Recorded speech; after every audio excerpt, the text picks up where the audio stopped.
Que l'étranger qui s'attache à l'Éternel ne dise pas « L'Éternel me séparera de son peuple ». Et que l'eunuque ne dise pas « Voici, je suis un arbre sec ». Car ainsi parle l'Éternel. Aux eunuques qui gardent mes sabbats, qui choisissent ce qui m'est agréable et qui persévèrent dans mon alliance, je donnerai dans ma maison et dans mes murs une place et un nom préférable à des fils et à des filles.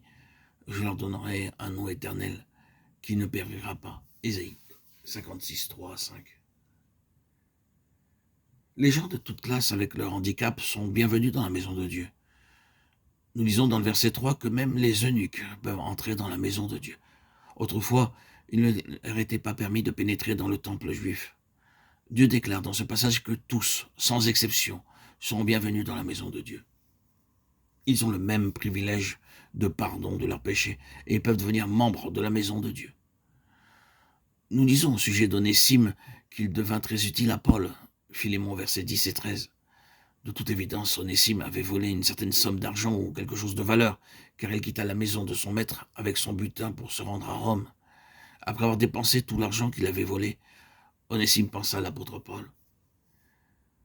C'est à travers beaucoup d'épreuves et de difficultés qu'il naquit de nouveau, comme le font beaucoup de personnes qui, lorsqu'elles sont en difficulté, vont vers le Seigneur. Paul désirait que quelqu'un aille porter une épître ou une lettre à Philémon.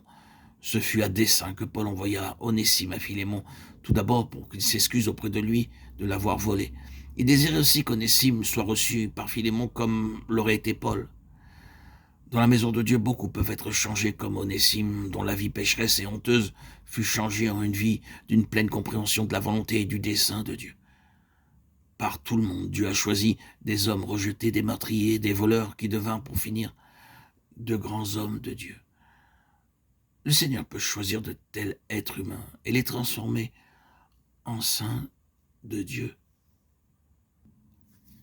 Car ainsi parle le Très-Haut, dont la demeure est éternelle et dont le nom est saint. J'habite dans les lieux élevés et dans la sainteté, mais je suis avec l'homme contrit et humilié, afin de ranimer les esprits humiliés, afin de ranimer les cœurs contrits. Ésaïe 57, 15.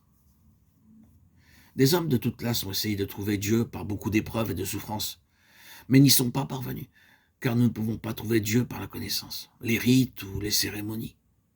Beaucoup de religieuses et de moines ont passé leur vie entière dans des lieux isolés. Ils ont dormi par terre, ils ont mangé une nourriture ordinaire, croyant ainsi trouver Dieu, mais ils ont été déçus. Nul ne peut voir Dieu de cette manière, seuls ceux qui sont humbles, les hommes au cœur contrit, peuvent voir Dieu ou le recevoir. Dieu habite dans un lieu élevé et saint, mais aussi avec celui qui a un esprit humble et contrit. C'est le secret. Il n'exige pas beaucoup de connaissances, mais un véritable esprit humble.